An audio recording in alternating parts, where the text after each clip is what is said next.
Hello प्यारे बच्चों, आप लोगों का स्वागत है हमारे चैनल पर। तो आज के इस वीडियो में हम लोग class 12th history NCERT book की तीसरा चैप्टर का वीवीआई ऑब्जेक्टिव क्वेश्चन से देखेंगे, जो कि बोर्ड में हर बार पूछता है बहुत ज़्यादा ही। तो चलो शुरू करते बिना टाइम गवाए। तो आपका पहला प्रश्न है, महाभारत की रचना प्रारंभ में किस भाषा में हुई थी? मतलब महाभारत की रचना जो है कि किस भाषा में हुई थी? प्राकृत, संस्कृत, पाली, अवधी। तो आपका सही उत्तर हो जाएंगे ऑप्शन बी संस्कृत। संस्कृत भाषा में महाभारत की रचना हुई थी। दूसरा प्रश्न, महाभारत का मूल नाम क्या था? आपके ऑप्शन ए भारत कथा, जय संहिता, महाकथा, दी पुराण। तो आपके सही उत्तर हो जाएंगे जय संहिता। महाभारत का मूल नाम जय संहिता था। प्रश्न 3, महाभारत को किस प्रकार का ग्रंथ माना जाता है? आपके ऑप्शन से ए धार्मिक ग्रंथ, बी साहित्यिक महाकाव्य, सी इतिहास, डी उपनिषद। तो आपके सही उत्तर हो जाएंगे ऑप्शन सी और ऑप्शन ए। हालांकि ऑप्शन अगर ये दोनों रहे तो ऑप्शन सी को टिक करना है। वो क्यों? धार्मिक, यहाँ पर व्याख्या देखिए, धार्मिक, पौराणिक, ऐतिहासिक और दार्शनिक ग्रंथ के साथ साथ महाकाव्य भी कहा जाता है। मतलब इन पांचों में से कोई हो तो आप मार देना। हालांकि इस क्वेश्चन का आंसर जो है ना आप लोगों को क्वेश्चन नंबर 20 में भी मिलेगा, इसी से रिलेटेड है। प्रश्न 4, महाभारत की वर्तमान रूप में कुल कितने श्लोक हैं? आपके option A 50,000, B 1,00,000, C 80,000, D 20,000। तो आपके सही उत्तर हो जाएंगे ऑप्शन बी 1,00,000। 1,00,000 श्लोक हैं वर्तमान में महाभारत में। प्रश्न 5, महाभारत में वर्णित कौरव और पांडव किस वंश से संबंधित थे? आपके ऑप्शन ए मौर्य वंश, बी कुरु वंश, सी गुप्त वंश, डी नंद वंश। तो आपके सही उत्तर हो जाएंगे ऑप्शन बी कुरु वंश। कुरु वंश से संबंधित थे। आप लोग ऐसी वीडियो के लिए जो है ना इस चैनल को सब्सक्राइब कर लो। इस पर अभी से लेकर रेगुलर बोर्ड एग्जाम तक वीडियो अपलोड होते रहेगा, ऑब्जेक्टिव टाइप वीवीआई, जो कि बोर्ड्स में पूछने का संभावना रहता है। इसलिए सब्सक्राइब करके साथ में बेल आइकन दबा लेना और साथ में अपने मित्रों में भी शेयर कर देना ताकि वो लोग भी देख पाए। तो प्रश्न 6, प्रारंभिक समाज में बंधुत्व का आधार क्या था? आपके ऑप्शन सी भूमि, बी रक्त संबंध, सी व्यापार, डी धर्म। तो आपके सही उत्तर हो जाएंगे ऑप्शन बी रक्त संबंध। जाने वो क्यों? प्रारंभिक समाज में रिश्तेदारी यानी रक्त और विवाह संबंध सामाजिक ढांचे का मुख्य आधार थे, इसीलिए।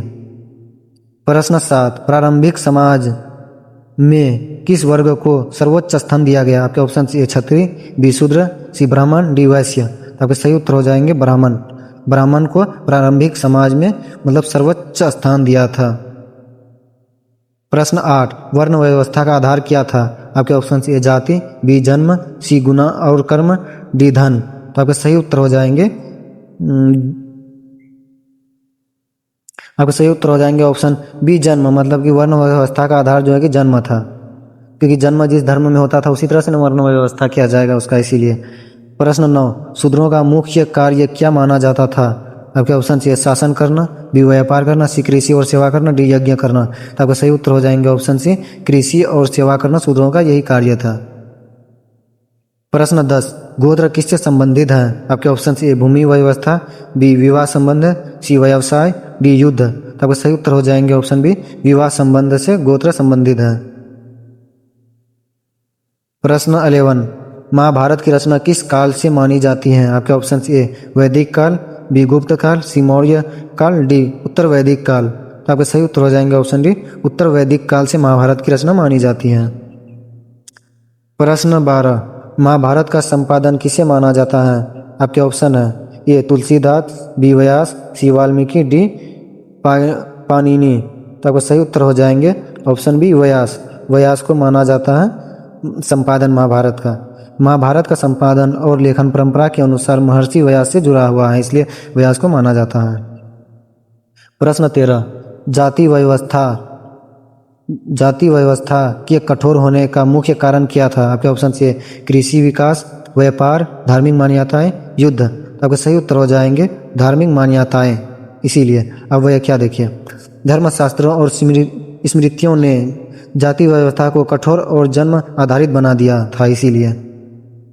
प्रश्न 14, विवाह में समान गोत्र को क्यों वर्जित किया गया था? मतलब विवाह जो कि समान गोत्रों में क्यों वर्जित किया गया था? आपके ऑप्शन से धन की वजह से, रक्त संबंध यानी समान वंश के कारण, धार्मिक कारणों से, युद्ध की वजह से। तो आपके सही उत्तर हो जाएंगे इसका रक्त संबंध यानी कि समान वंश के कारण, यहाँ पर आप लोग व्याख्या इसका पढ़िए।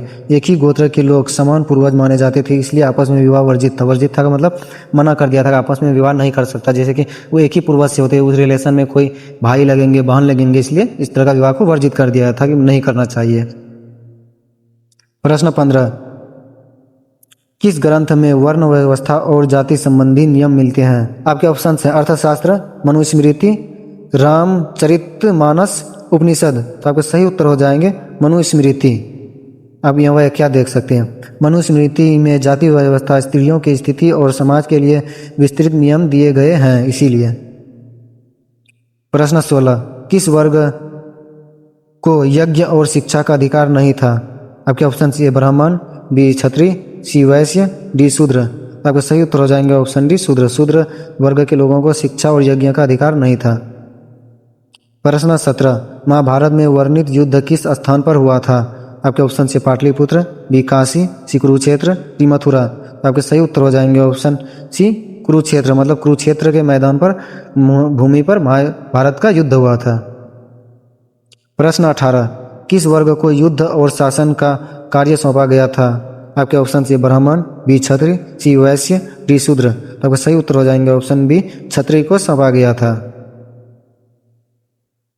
क्वेश्चन नंबर 20 मतलब प्रश्न 20, प्रारंभिक समाज में वर्ग भेद किस आधार पर हुआ?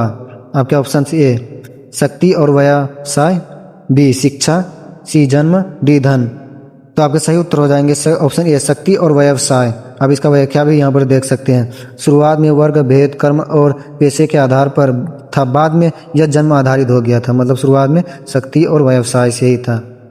प्रश्न 20, इतिहास शब्द का प्रयोग किस ग्रंथ के लिए हुआ है? आपके ऑप्शन से पुराण, बी महाभारत और रामायण, सी वेद, डी उपनिषद। आपका सही उत्तर हो जाएंगे ऑप्शन बी महाभारत और रामायण के लिए। मैंने क्वेश्चन नंबर 3 में बोला था ना 20 का नंबर का इससे जुड़ा हुआ, तो जानो वो क्यों जुड़ा हुआ था। इधर देखो, महाभारत और रामायण को इतिहास कहा जाता है क्योंकि यह अतीत की कथाओं को और समाज को दर्शाता है, इसीलिए वहाँ पर भी लिखा गया था कि मतलब महाभारत जो है कि किस तरह का ग्रंथ है, तो उसे इतिहास ग्रंथ भी बोल सकते हैं, जो हमें अतीत के बारे में बताता है। तो आप लोगों को कैसा लगा ये 20 प्रश्न, और आप लोगों ने 20 में से कितना का आंसर दिया? ऑनेस्टली मतलब दिल पर हाथ रखकर आप लोगों को कमेंट करना है कि आप लोग 20 में से कितना जानते हैं। और यदि आप लोगों का कोई प्रश्न हो, सवाल हो, तो कमेंट में बता सकते हैं, मैं उसका रिप्लाई जरूर दूंगा।